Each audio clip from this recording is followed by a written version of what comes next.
High केव tragedy के बारे में तो आप सभी लोगों ने सुना होगा। कुछ वैसे ही बहुत सारे बच्चों का ग्रुप केव के अंदर जाता है। सब कुछ बढ़िया चल रहा था कि एकदम से वाटर लेवल ऊपर आ रहा था और इन टीन एजर्स के पास जो ऑक्सीजन थी वो भी कम होती जा रही थी। और फिर अचानक से पता चलता है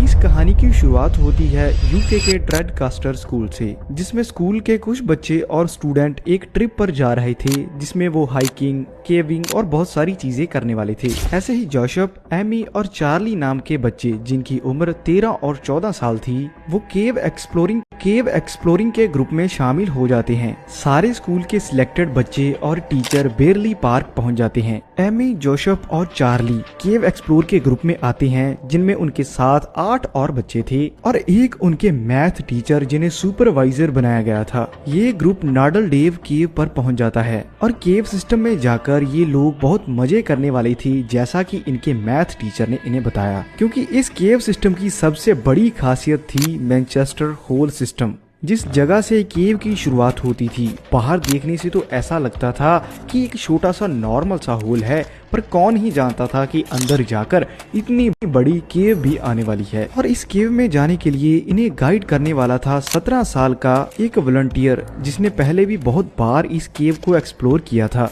1 बाय 1 गाइड के इंस्ट्रक्शंस फॉलो करते हुए सारे बच्चे इस केव के अंदर जाना शुरू कर देते हैं। इस केव के अंदर बहुत छोटे छोटे रास्ते थे जो आगे जाकर बहुत बड़े रूम तक पहुंचने वाले थे और सारे किड्स एक्साइटेड थे इसी चैम्बर को जाकर अंदर देखने के लिए। ये 13 मेंबर्स का ग्रुप पत्थरों को पार करते हुए धीरे धीरे आगे बढ़ रहा था, क्योंकि नीचे फ्लोर पर पानी होने के कारण इनकी स्पीड कम हो रही थी। और स्पेशल सेफ्टी के लिए सभी मेंबर्स ने रबड़ के बड़े बूट पहने हुए थे और पानी के अंदर पडल्स और ट्रिक्स करते हुए बच्चों को बहुत मजा भी आ रहा था। इसी के साथ जैसे जैसे बच्चे केव के अंदर और जा रहे थे, उनकी एंजाइटी और एक्सपीरियंस और ज्यादा बढ़ रहा था। ऐसे ही एक टनल को पार करते हुए ये बड़े से रूम में पहुंचते हैं, जिनके बाद सभी बच्चों का बहुत बड़ा सा टेस्ट था, जिसमें ये सभी बच्चे नीचे जाती हुई गीली मिट्टी से भरी हुई टनल से गुजरने वाले थे। किसी न किसी तरह ये सारे बच्चे धीरे धीरे करके इस मुश्किल को भी पार कर लेते हैं और सभी पहुंच जाते हैं एक और बड़े से रूम में। अब दिक्कत ये थी कि ये रूम पहले वाले रूम से बहुत छोटा था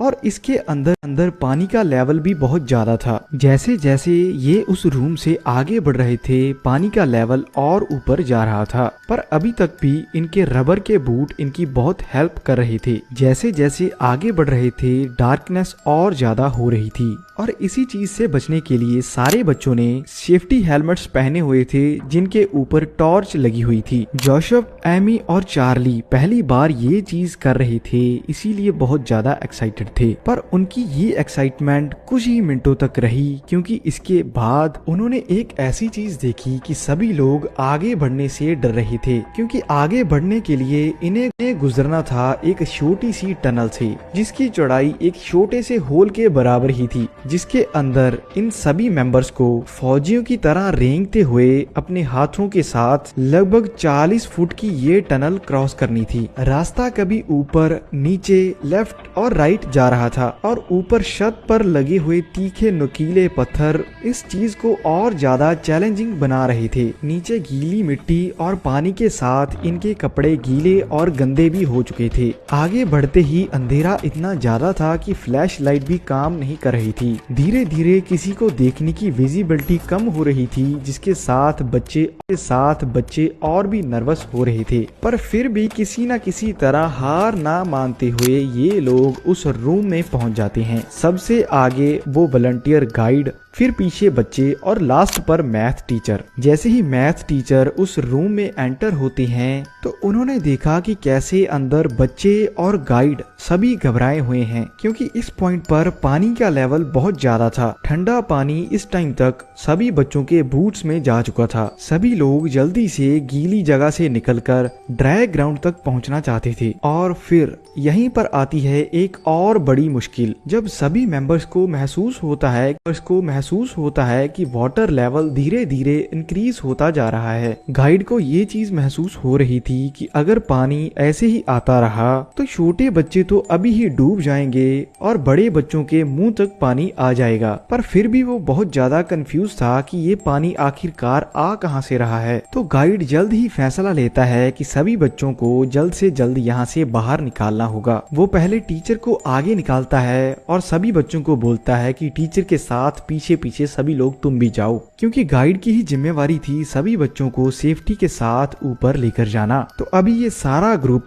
उसी रूम पर वापस पहुंचा है जिस बड़े से रूम से गुजरकर ये लोग यहाँ पहुंचे थे। ऐसे ही 1 बाय 1 9 बच्चे और टीचर इस टनल में घुसकर आगे बढ़ने की ट्राई कर रहे थे। ठंडे पानी में तड़पते और डरे हुए बच्चे आगे वालों को बोल रहे थे कि जल्दी जल्दी आगे बढ़ो और हम लोग अपनी जान बचाएं दूसरे रूम तक पहुंच के। और फिर एकदम से इसी टनल में पानी की बहुत बड़ी सी वेव आकर घुसती है, जिसके साथ सभी को एक बार तो लग रहा था कि ये लोग अब नहीं बचेंगे। फिर एकदम से ही टीचर उस टनल से बाहर हो जाते हैं और अपने पीछे आ रहे बच्चों को पकड़कर बाहर निकालने की कोशिश करते हैं। पर फिर भी कई बच्चे अभी वी शेप एंगल पर फंसे हुए थे, जिसके दोनों साइड पानी था और सिर्फ छोटी सी जगह थी इनके सांस लेने के लिए। उनको पता था कि अगर वो ठंडे पानी में नीचे उतरे तो उन्हें तैरना नहीं आता, तो अंदर जाते ही उनकी जान चली जाएगी। इसके कारण ये सभी बच्चे रुके तो जरूर थे पर सभी रो रहे थे। तो तभी जोर से चार्ली बोलता है कि हमें तैरकर इसके अंदर से जाना होगा, अगर हम नहीं गए तो हमारी यहीं जान चली जाएगी। क्योंकि वो जानता था कि वो लगभग 2 मिनट तक अपनी सांस रोक सकता था। तो वो सभी बच्चों को बोलता है कि बड़ी सी सांस लो और पानी में तैरते हुए आगे।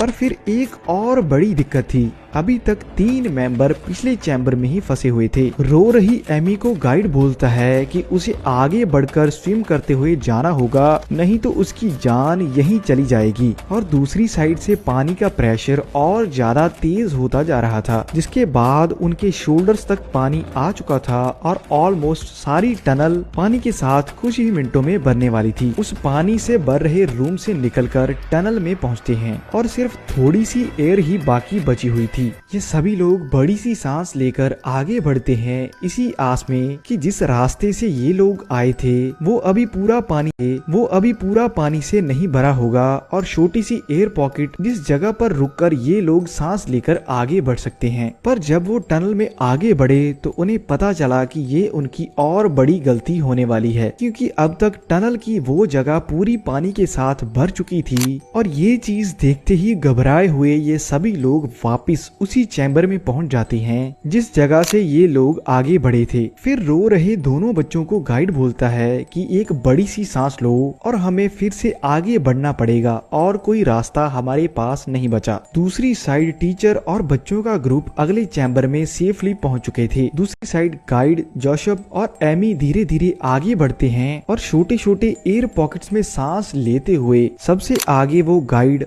पीछे एमी और लास्ट पर था जोसेफ। जिस एयर पॉकेट पर गाइड और एमी सांस लेकर आगे बढ़े थे और जब वहां जोसेफ पहुंचा तो वो सारा पॉइंट पानी के साथ भर चुका था। जोसेफ के पास जान बचाने का और कोई रास्ता नहीं बचा, तो वो वापस उसी चैम्बर में जाने की ट्राई करता है। पर फिर वही रास्ते में ऑक्सीजन ना मिलने के कारण उसकी जान चली जाती है।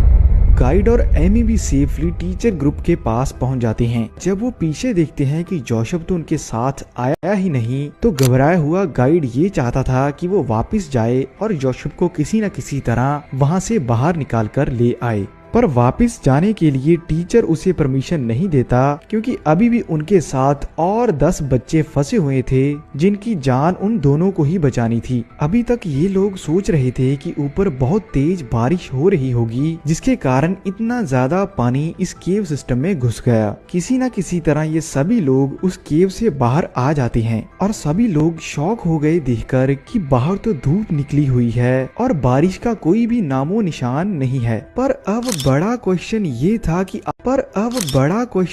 था कि आखिरकार इतना ज्यादा पानी केव के अंदर आया कैसे? तो पता चलता है कि पास में ही एक बहुत बड़ी डैम है जिसमें पानी ओवरलोड हो चुका था और डैम के आगे एक बहुत बड़ी सी नदी बहती थी जिसका पानी धीरे धीरे बहता हुआ इस केव सिस्टम के पास पहुंचता था। पीछे से पानी इतना ज्यादा छोड़ा गया कि कुछ ही मिनटों के अंदर ये केव पूरी की पूरी पानी के साथ भर गई। 20 मिनटों में ही वहां पर रेस्क्यू टीम पहुंचती है, पर ज्यादा पानी होने के कारण वो लोग नीचे नहीं पहुंच पाते और आज भी जोसेफ की बॉडी वहीं नीचे केव के अंदर फंसी हुई है। अब